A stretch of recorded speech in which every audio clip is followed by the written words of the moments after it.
আবারও ফল প্রকাশের দাবিতে আন্দোলনে 2022 সালের এসটিজিটি পরীক্ষার্থীরা শুক্রবার ফের মুখ্যমন্ত্রীর বাড়ির সামনে এসটিজিটি পরীক্ষার্থীদের বিক্ষোভ কর্মসূচি। 2022 সালের এসটিজিটি পরীক্ষার্থীদের রেজাল্ট পাবলিশ করা হয়নি এখনো। 3 বছর অতিক্রান্ত হতে চললেও কি কারণে ফলাফল ঘোষণা করা হচ্ছে না এবং কেনই বা নিয়োগ প্রক্রিয়া সম্পন্ন করা হচ্ছে না তা নিয়ে নানান সন্দেহ পরীক্ষার্থীদের মধ্যে।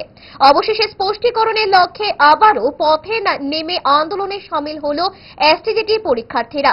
সম্প্রতি মন্ত্রিসভার ক্যাবিনেট বৈঠকে নতুন করে কিছু পদ তৈরি করা হয়েছে। কিছুদিনের মধ্যেই আবার নতুন করে পরীক্ষা নিয়ে এই পদগুলি পূরণ করা হবে বলে পরীক্ষার্থীরা জানায়। তাদের দাবি 2022 সালের এসটিজিটি পরীক্ষার ফলাফল প্রকাশ করে নিয়োগ প্রক্রিয়া সম্পূর্ণ করা হোক। সরকার যেন তাদের প্রতি মানবিক হয় এমনই আবেদন জানান পরীক্ষার্থীরা। পরিশেষে পুলিশ এসটিজিটি পরীক্ষার্থীদের গ্রেফতার করে এডিনগর পুলিশ লাইনে নিয়ে যায়। এসটিজিটি পরীক্ষার্থীরা কি বলছে শুনুন।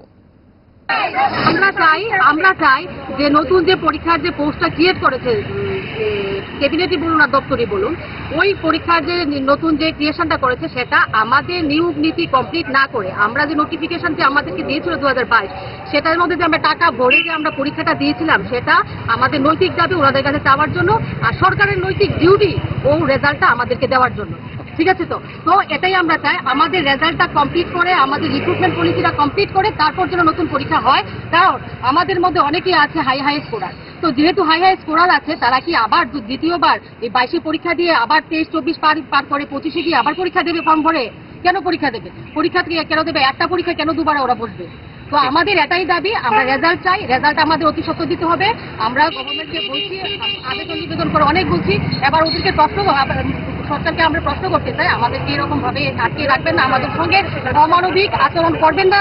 সবাইকে রিক্রুটমেন্ট পলিসি পূরণ করে তারপরে 700 পোস্ট হোক আর 10,000 পোস্ট যত নিয়োগ করুক, তাতে আমরা কোনো বিরোধিতা না, আমরা নতুন পোস্টের কোনো বিরোধিতা না। আমরা চাই আমাদের যে এসটিজিটি 2022 সালে যারা কোয়ালিফাইড করেছে তাদের রেজাল্ট দিয়ে তারপর তাদের নিয়োগ প্রক্রিয়া সম্পূর্ণ করে তারপর উনি নতুন ক্রিয়া সম্পূর্ণ করুক। এতে আমাদের কোনো ইয়ে নেই। পরবর্তী সময়ে আমরা বৃহত্তর আন্দোলনে যেতে বাধ্য হব। ফাস্ট ফুড তো ফাস্ট লাইফের একটা পার্ট, সো প্রবলেম তো হবে, বাট আমার সলিউশন তারা 5 দশক ধরে গ্যাস অম্বল ও পেটের সমস্যা একমাত্র সমাধান গ্যাস নল।